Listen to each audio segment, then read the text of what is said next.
To initiate a conference call, please follow these steps. The first step is to call the first member of the conference call. Then from the screen, press the More button on your handset. With this selected, press the Conference button. This will bring up the conference window, which will allow you to select the second conference caller.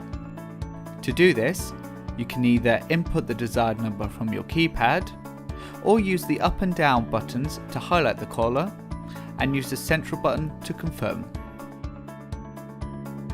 Doing this will join all callers into one single collaborative conference call.